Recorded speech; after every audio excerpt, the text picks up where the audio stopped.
estamos na cidade de Filipos, que tem esse nome devido a Filipe da Macedônia, pai de Alexandre o Grande.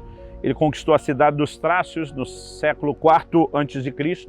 e lhe deu o próprio nome.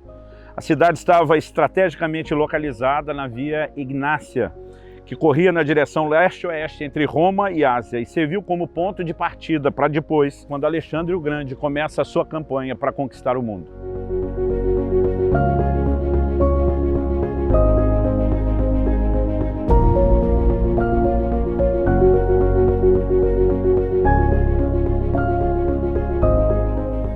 Atos 16, no versículo 12, a Bíblia mostra que quando Paulo chega a Filipos, a descrição é cidade da Macedônia, primeira do distrito e colônia. Aqui eles permaneceram apenas alguns dias, mas a passagem foi muito marcante, não apenas pela pregação do Evangelho, mas pela prisão de Paulo. Quando ele menciona a primeira cidade, ele provavelmente não está falando de importância, e sim da ordem de entrada na Europa. Ao se referir a ela como colônia, ele fala daquilo que se reproduzia aqui por parte do Império Romano. Eles levavam a vida de Roma para muitas das cidades onde eles se estabeleciam e aquilo era reproduzido de uma forma muito semelhante ao lugar de onde estavam. Isso me faz pensar na responsabilidade que eu e você temos de por onde passamos, levarmos também a cultura, o ambiente, a atmosfera do céu e a representação daquilo que nós temos e somos em Deus.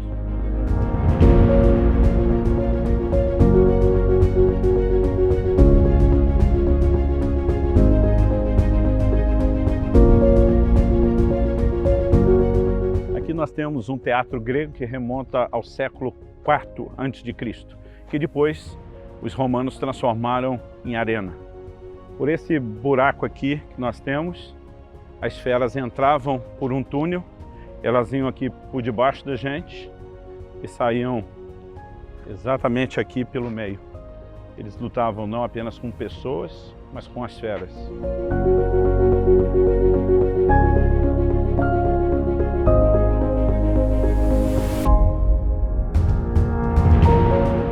Gente, aqui nós temos as ruínas da cidade de Filipos, que como toda cidade grega era dividida em duas partes. A Acrópolis, o alto do monte, que está aqui na direção para onde estou olhando, e atrás de mim a Ágora, que era parte do mercado.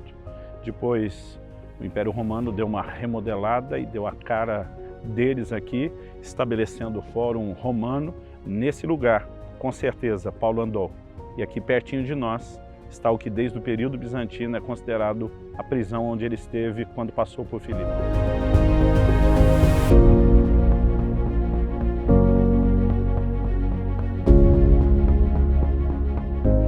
Isso aqui é a ruína do que se acredita desde a época do período bizantino ter sido a prisão onde Paulo e Silas foram colocados.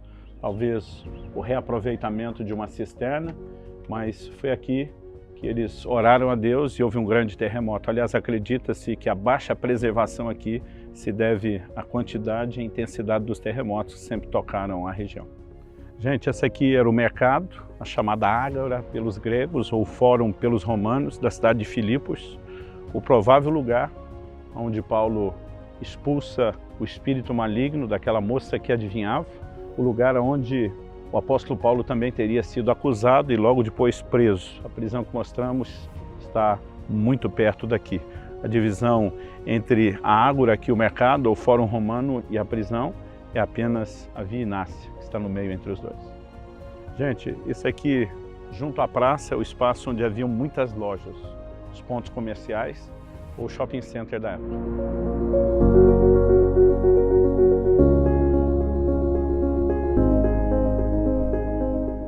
Gente, esse calçamento que nós temos aqui no chão são restos ou ruínas da original Via Ignácia. Os romanos fizeram estradas para o mundo todo que eles dominaram. Antes deles, os gregos estabeleceram uma língua e uma cultura. Antes deles, os babilônios e os persas criaram conexões através dos negócios. E o que esses impérios mundiais não sabiam é que eles estavam preparando o caminho para que o Evangelho fosse espalhado. Cristo chega no momento onde o mundo está unificado, conectado, tem língua e tem estradas para que o Evangelho fosse levado.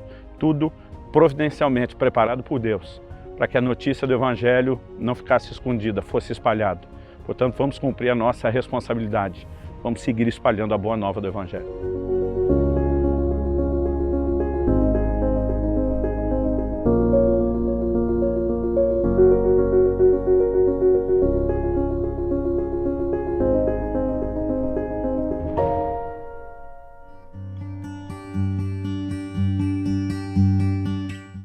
A história da entrada do Evangelho na Macedônia, portanto na Grécia e Europa, começa com um episódio que talvez o apóstolo Paulo não pudesse prever.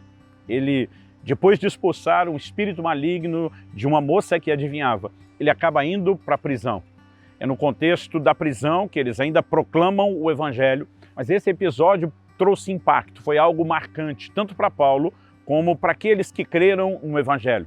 E eu gostaria que a gente pudesse olhar a perspectiva do que aconteceu, o impacto que isso teve sobre Paulo e, obviamente, aquilo que queremos usar como exemplo para o nosso aprendizado, o comportamento e a atitude de Paulo diante dessas circunstâncias.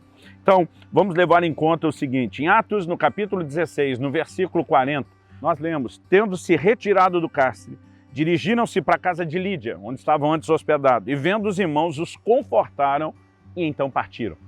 Nós vemos um apóstolo preocupado em confortar os irmãos que não tinham sido presos, mas estavam abalados com a sua prisão. A forma como lidaram com Paulo, desrespeitando seus direitos de cidadão. A maneira como burlaram um processo de julgamento que deveria ter acontecido. Gera indignação em todas as pessoas, não só em Paulo e Silas, que juntos foram açoitados e presos. Mas a Bíblia mostra que Paulo os conforta. E esse episódio, ele vai ser mencionado na epístola que Paulo depois escreve aos Filipenses. No capítulo 1, no versículo 19, Paulo de novo está dentro do contexto de uma prisão. E ele fala a respeito da sua expectativa de ser solto. É quase como se, ao mencionar esse episódio, ao escrever da prisão, Paulo estivesse revivendo aquele acontecimento. Em Filipenses, no capítulo 1, dos versículos 12 a 14, ele diz, tocando sobre o assunto, quero ainda, irmãos, que saibam que as coisas que me aconteceram têm contribuído para o progresso do Evangelho, de maneira que toda a guarda pretoriana e todos os demais sabem que estou preso por causa de Cristo. E os irmãos, em sua maioria, estimulados no Senhor por minhas algemas, ousam falar a palavra com mais coragem. Paulo não está se fazendo de vítima, ele não está valorizando o seu sofrimento, mas ele está falando como a sua reação diante da prisão está produzindo ânimo em outros para que eles proclamem o Evangelho. Mas nós percebemos que há uma ênfase nessa questão das prisões, na abordagem que ele faz aos coríntios. Para se fazer de vítima? Claro que não. Como repetimos, o apóstolo Paulo usa o seu comportamento como exemplo. Em Filipenses, no capítulo 1, dos versículos 27 a 30, nós lemos, vivei acima de tudo por modo digno do Evangelho de Cristo, para que, ou indo ver-vos, ou estando ausente, ouça no tocante a vós outros, que estáis firmes em um só espírito, com uma só alma, lutando juntos pela fé evangélica, e que em nada estáis intimidados pelos adversários. Sabe o que ele está dizendo? O Evangelho chega em Filipos e ele já chega sendo, de alguma forma, oprimido com uma tentativa de intimidação. Mas vocês não podem ceder a essas tentativas. Ele diz, não importa se eu estou preso, se eu estou livre, se eu estou ouvindo as notícias de longe ou indo checar pessoalmente, o que eu quero ver é o fruto da fé de vocês e que vocês não se deixam intimidar. Ele diz, pois o que para eles é prova evidente de perdição, é para vós outros de salvação, isso da parte de Deus. Porque vos foi concedida a graça de padecerdes por Cristo, e não somente credes nele, pois tendes o mesmo combate que vistes em mim, e ainda agora ouvis que é meu. Paulo, em outras palavras, está dizendo, alguns de vocês também estão lidando com a perseguição e até prisão, como vocês ouviram o que aconteceu comigo no início, como acontece até agora. Mas ele usa isso para fortalecer os irmãos, para passar uma mensagem de ânimo. Qual é a mensagem de ânimo? É que não importa o que tentem fazer conosco, nós temos uma fonte de forças que não é circunstancial. Escrevendo aos mesmos irmãos de Filipos, que Paulo diz no capítulo 4, no versículo 13, tudo posso naquele que me fortalece. Paulo está dizendo, a nossa força não provém das circunstâncias e ele começa a dizer, eu já aprendi a viver contente em toda e qualquer situação, seja na abundância e fartura, seja na falta ou na necessidade. Ele diz, a minha alegria não vem das circunstâncias, são boas ou ruins na perspectiva humana. Ele diz, a minha força vem de Deus, é Deus que me fortalece. Então ele usa esse momento para transmitir uma mensagem de encorajamento que eu e você, independente do que passamos ou enfrentamos, podemos e devemos estar conectados com o Senhor, que é a fonte das nossas forças. Em Atos, no capítulo 16, no versículo 25, quando Paulo foi preso em Filipos, a descrição que nós temos do comportamento dele e de Silas é a grande prova daquilo que ele está falando. A Bíblia diz que apesar de terem sido açoitados, o que já era sofrimento suficiente, eles estão com os pés presos no tronco. O que relatos históricos sugerem é que provavelmente a posição onde eles estavam, talvez fosse de ponta cabeça. Agora, independente disso, eles não estão no momento de conforto, nem depois do açoite e nem na maneira como estão presos, mas a Bíblia diz que perto da meia-noite eles oravam e cantavam louvores. A Bíblia diz que os outros presos ouviam. De alguma forma, ninguém parece estar aborrecido com o fato de não dormir. Porque meia-noite naquela época era metade da noite mesmo, não era hora de estar acordado ou fazendo nenhuma outra coisa. E esses dois, apesar do que passaram, estão orando e eles estão cantando louvores. Tiago, na sua epístola, nos instrui: está alguém entre vós contente? Cante louvores. Está alguém entre vós aflito? Ore. Eu não sei se a combinação das duas coisas, orar e cantar louvores, era um misto de sentimentos, aflição pelo que estão passando, alegria pelo privilégio de experimentar isso pelo serviço de Cristo, mas a verdade é que eles não se dobram diante das circunstâncias. Paulo não vai embora da Macedônia como alguém conclui: Deus não me chamou, as coisas não estão acontecendo como deveriam. Ele entende que está obedecendo ao Senhor e que o Senhor que o chamou para esse lugar vai fortalecê-lo e vai capacitá-lo. Essa é a atitude de Paulo e a maneira como ele lida com isso, do início ao fim da sua vida. Uma das últimas cartas que ele escreve, 2 Timóteo, capítulo 4, ele afirma nos versículos 16 e 17, na minha primeira defesa, ninguém foi a meu favor, antes todos me abandonaram. Que isso não lhe seja posto em conta. Mas o Senhor me assistiu. Outra tradução diz: o Senhor esteve ao meu lado e me revestiu de forças, para que por meu intermédio a pregação fosse plenamente cumprida e todos os gentios a ouvissem, e eu fui libertado da boca do leão. Quase sempre Paulo enfatiza duas coisas: Deus me fortalece em meio a prisões e perseguições, e a palavra está sendo proclamada. Basicamente ele estava dizendo: o que importa não é a minha condição, é o evangelho avançando. E no meio de circunstâncias difíceis, para que o propósito se cumpra, eu posso contar com forças da parte do Senhor. Entender isso nos leva a um lugar de descanso, na soberania de um Deus que não apenas sabe que enfrentaremos circunstâncias difíceis, mas permite que a gente passe por elas, no entanto, não nos deixa sozinho. Está sempre ao nosso lado. A promessa dele é: eis que estou convosco todos os dias, até a consumação dos séculos. Ele prometeu não nos deixar, ele prometeu não nos desamparar. Isso é parte das Escrituras. Não te deixarei, não te desampararei, diz o Senhor. E podemos contar não apenas com a presença dele, como se fosse uma presença passiva apenas para assistir o que passamos. Podemos contar com uma presença ativa que se manifesta ao nosso lado para nos tocar, para nos fortalecer, para fazer diferença. Acredito que se nós tivermos o entendimento correto sobre lidar com as circunstâncias, isso muda a nossa perspectiva de olhar o que passamos e mesmo de relacionarmos-nos com o Senhor. Em João, no capítulo 16 e no versículo 33, Jesus disse: no mundo tereis aflições. Basicamente, ele estava dizendo: vocês não têm que esperar apenas que tudo dê certo e que vocês vivam apenas o conforto que gostariam. Vocês passarão por circunstâncias difíceis. Mas Jesus diz: mas tende bom ânimo. Eu venci o mundo.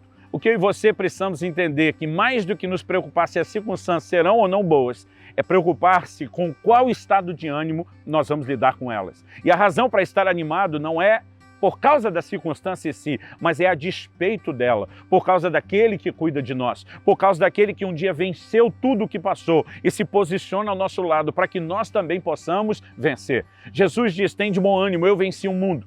Mas o mesmo apóstolo João, que registrou essas palavras, também diz lá, em 1 de João, no capítulo 5, e todo aquele que é nascido de Deus, o que inclui cada um de nós, vence o mundo. E essa é a vitória que vence o mundo, a nossa fé. Aprendemos com Paulo a não apenas receber do Senhor as forças que nos sustentarão, mas a ter uma perspectiva e uma forma correta de olhar para as circunstâncias. Paulo sabia que o Senhor o tinha trazido aqui a Macedônia, onde ele chega nesse lugar. E aqui, próximo do rio onde estamos, é o primeiro lugar onde ele prega. Ele chega debaixo de uma consciência. Não foi ele que escolheu estar aqui. Deus o havia chamado. Nós lemos em Atos 16, de 6 a 10, e percorreram a região frígio-gálata, tendo sido impedidos pelo Espírito Santo de pregar a palavra na província da Ásia. Chegaram perto de Mísia, tentaram ir para Bitínia, mas o Espírito de Jesus não o permitiu. O texto diz, e tendo contornado a Mísia, foram a Troa. De à noite, Paulo teve uma visão na qual um homem da Macedônia estava em pé e lhe rogava, dizendo, passe a Macedônia e ajuda-nos. Assim que Paulo teve a visão, imediatamente procuramos partir para aquele destino, concluindo que Deus nos havia chamado para lhes anunciar o Evangelho. Não é porque Deus abriu uma porta que nós precisamos esperar que tudo seja fácil e tranquilo. Aliás, o apóstolo Paulo escreve e ele diz em 1 Coríntios, no capítulo 16, no versículo 9, uma porta se me abriu no Senhor. Ele diz, mas há adversários. Não é porque Deus abre uma porta que nós temos que esperar que do outro lado não haja adversidade. Mas se Deus abriu a porta, o que nós podemos esperar é que as adversidades serão vencidas, serão superadas. Não apenas porque nos posicionamos para receber forças e suportar isso até o fim, mas para crer que Deus trará intervenção. E essa atitude correta é fundamental. Curioso perceber que Paulo ensina isso justamente aos filipenses, aqueles mesmos irmãos que ele precisou confortar quando saiu da prisão. Em Filipenses 4:4, ele escreve, alegrai-vos sempre no Senhor. Outra vez digo, alegrai-vos. Nessa curta frase, Paulo orienta 3 ações específicas. Ele fala sobre o que fazer, quando fazer e como fazer. O que fazer? Ele diz, alegrai-vos. Quando? Sempre. Ele está dizendo, não importa aquilo que você passa, não importa o momento, se é bom ou ruim, sempre. Agora, por que nós podemos nos alegrar sempre, independente das circunstâncias? Ele mostra a razão pela qual nós podemos nos regozijar. Ele diz, alegrai-vos sempre no Senhor. Então, Paulo está dizendo, a minha alegria não é por causa daquilo que eu passo, seja positivo ou negativo. A minha alegria, ela pode se manifestar sempre, porque eu me regozijo no Senhor. Um Deus me chamou, me deu o privilégio de servi-lo e pregar o Evangelho. Esse Deus me permitiu servir vocês e introduzi-los na fé cristã.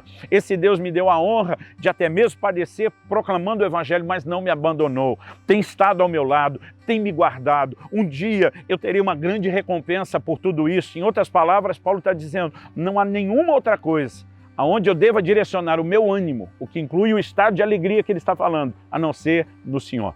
Ter bom ânimo é ordem do Senhor Jesus. Não é apenas uma dica ou orientação, é o que nós precisamos praticar. É com essa mentalidade que Paulo fala das suas prisões, que ele fala de tudo aquilo que ele passou, de tudo aquilo que sofreu. Em Colossenses 4:18, nós vemos mais uma vez para um outro grupo de irmãos da Ásia, Paulo dizendo, lembrai-vos das minhas algemas. Novamente, a disposição de Paulo não é se fazer de vítima. Em primeiro lugar, ele diz, isso deve inspirar vocês a pregar o Evangelho independente daquilo que enfrentem. Em segundo lugar, vocês devem se lembrar que a fidelidade do Senhor não é medida pelas circunstâncias, mas pelas promessas, pelo compromisso dele com cada um de nós. Terceiro, nós podemos nos fortalecer independentemente daquilo que enfrentamos. E eu quero te dizer, tenha bom ânimo, independente do que você esteja passando. E para que você consiga manter o ânimo, não precisará fazer apenas um malabarismo emocional. Conecte-se no Senhor. É a respeito disso que nós vamos ter agora uma conversa de aplicação prática, para orientá-lo e ajudá-lo um pouco melhor a respeito de como viver aquilo que nos foi proposto pelo apóstolo Paulo.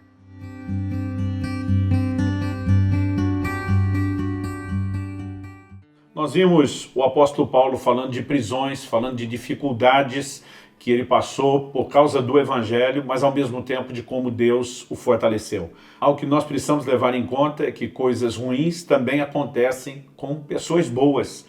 Não necessariamente estamos passando algum tipo de adversidade só como colheita de algo errado que fizemos. É lógico que o pecado tem consequências, toda semeadura tem a sua colheita, né? O Senhor Jesus, quando curou uma determinada pessoa, diz, vai e não peques mais, para que não te suceda nada pior. Que o pecado vai gerar problema é fato. Agora, o que nós não podemos fazer é a análise inversa. Sempre que alguém tem um problema, deduzir que é um pecado. Essa foi a lógica dos amigos de Jó que o atacaram o tempo todo. O que nós precisamos entender diante de circunstâncias difíceis é que elas não precisam afetar o nosso ânimo, elas não precisam determinar, né, o nosso destino, elas não precisam nos paralisar de cumprir o plano de Deus. Essa história que mencionamos de Paulo em Filipos é incrível.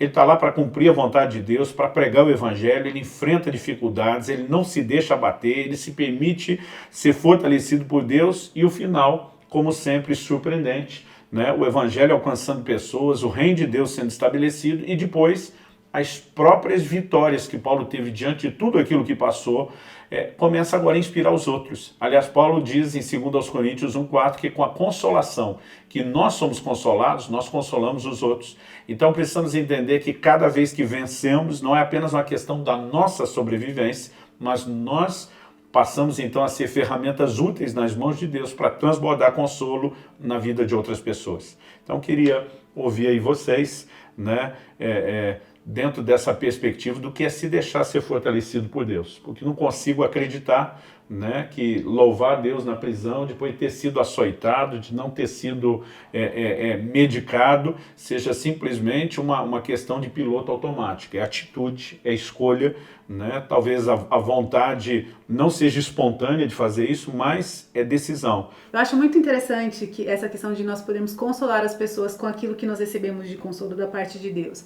Porque quando eu já vi várias pessoas chorando por coisas que eu não consigo realmente dimensionar a dor, né? E eu sei que quando você chega com uma palavra e fala, eu sinto por aquilo que você está passando, é algo que traz um nível de acalento ao coração da pessoa, mas quando você se identifica com aquela dor, que você já passou exatamente, né, algo parecido, há uma autoridade diferente em ministrar. Então a gente vê tantos casais que sofreram, que foram consolados por Deus e agora podem ser um instrumento nas mãos de Deus para trazer cura, alinhamento para outros casais. Então, esses dias eu ouvi uma amiga que sofreu com depressão, crise de pânico. Eu nunca passei por essas coisas. Então, eu já atendi muitas pessoas sofrendo com esses problemas que são tão difíceis e a gente dimensiona a dificuldade de você ter essas crises de ansiedade e ver o seu corpo sofrendo, a sua mente sofrendo. Mas quando alguém já passou por aquilo, foi consolado por Deus e venceu em Deus, né, essa palavra chega ao coração daquela pessoa que está sofrendo de uma forma diferente, né? Então nós precisamos,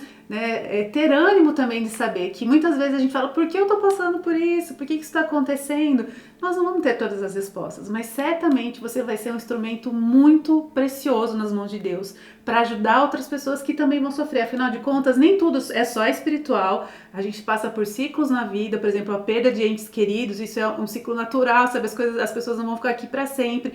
E tem muitas coisas que realmente vão acontecer, né? Fazem parte e a gente precisa lidar com isso. Eu acho que a gente receber o consolo com esse entendimento, sabe, ganha uma nova dimensão, um novo valor ao consolo de Deus, porque Ele também está nos equipando, não só nos sarando, mas nos equipando para poder ajudar outras pessoas. E mais do que apenas dizer para as pessoas, ei, você é forte, eu acho que nossa maior mensagem é dizer, o Senhor é a força da minha vida, como salmista. Paulo dizia aos Filipenses, até dentro do contexto de que eles sabiam o que ele passou, tudo posso naquele que me fortalece. Então a ideia não é apenas ser forte, mas é ser fortalecido no Senhor. Interessante também sobre a autoridade, né? Ter passado por algo e poder falar, também me impressiona tanto, né, que apesar da falta de emojis nas escrituras, você consegue ver a emoção de Paulo escrevendo essas epístolas, você consegue sentir aquela energia, aquela alegria, aquela felicidade, e de lugares tão horríveis, né, como a prisão. E isso serve para mim como um grande encorajamento, que às vezes estou passando por coisinhas tão menores que tiram meu ânimo, né, de lembrar desse ânimo, dessa energia. Nós sabemos que a nossa alegria está em Cristo, Ele é a âncora da nossa esperança. Então, mesmo nesse mundo inconstante, nós podemos realmente ancorar a nossa esperança, a nossa alegria, né, no nosso Senhor que é constante. Então, independente das nossas circunstâncias, né, nós podemos nos alegrar nele, né? Então, às vezes até estamos passando por algo que parece que não tem ninguém que entende como a gente está se sentindo, a gente tem aquela quase que uma bolha emocional, parece que ninguém consegue entender o que nós realmente estamos passando, né? Mas nós sabemos que o nosso Senhor é maior do que tudo isso, então a gente pode sempre descansar nele. Amém.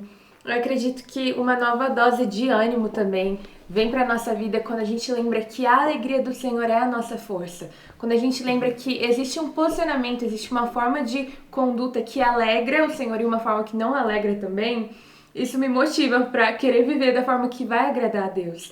A palavra fala, né, que em tudo que a gente for fazer, pra gente fazer de um jeito que glorifica o nome dele. Então, independente da situação que você tá vivendo, que você realmente possa fazer e viver de uma forma que glorifique o nome dele. E eu gosto de pensar também que toda adversidade é uma oportunidade, é um palco para a manifestação da glória de Deus. Então, existe também um nível de milagre, intervenção que a gente pode ver nesses momentos de crise que a gente não veria em nenhum outro momento. Então, realmente que a gente possa orar e pedir para que o Senhor nos socorra e para que Ele realmente lave as nossas almas com o amor, com a alegria dele sobre a nossa vida, para que a gente possa ter força para seguir em frente. Amém. Algo que me chamou muito a atenção, a gente está falando do que Paulo passou, do como ele usava essa informação para fortalecer os outros.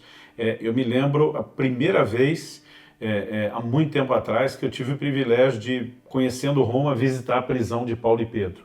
Né? E você ficar olhando para aquele lugar, estava um calor assim, que era o pior verão mais intenso dos últimos 50 anos na Europa. Tinha gente morrendo de calor, e quando a gente entrou dentro daquela gruta, né, a sensação era de frio. Eu fiquei pensando, se a sensação é de frio aqui dentro no calor, como é que não está dentro do inverno? Né? Aí talvez a gente comece a imaginar o que é Paulo dizer para Timóteo: me traz a capa que eu deixei em Troade. Agora, se um camarada preso num buraco daquele conseguir continuar falando de amor, né, por que é que nós vamos parar? E interessante, esse foi o meu sentimento, minha conclusão, raciocínio, mas eu ouvi isso de pelo menos outras duas pessoas, né, que tendo visitado lá me disseram a mesma coisa. Então, quando a gente lembra de gente que passou o que Paulo passou, fica para a gente um encorajamento. Né? Não vamos desanimar, não vamos nos entregar, vamos vencer, não apenas para viver o melhor de Deus para nós, mas fortalecidos por Ele, viver algo, né, que permita que nossas vidas também inspirem outros. E é verdade, não importa a circunstância que você tiver, o buraco, a gruta, a prisão que você sentir que você está preso nesse momento, você pode se apegar a Jesus, você pode apegar a essa nova vida nele. E nunca é tarde demais, sabe? Às vezes a gente pensa, não, agora já passou a minha vez, eu já pisei muito na bola, não tem mais chance pra mim, mas há sempre esperança em Jesus, há sempre uma saída nele, e a gente pode viver uma coisa nova nele a cada dia. Então, realmente, pega essa inspiração do Paulo e agarra em Cristo e encontra essa alegria que é inesgotável. Amém. Que nós possamos, então, ser fortalecidos pelo Senhor e, dessa forma, não apenas sobreviver às dificuldades, mas nos permitir, então, ser instrumentos de Deus que fortaleça outros. Que Deus te abençoe e que você possa se fortalecer nele.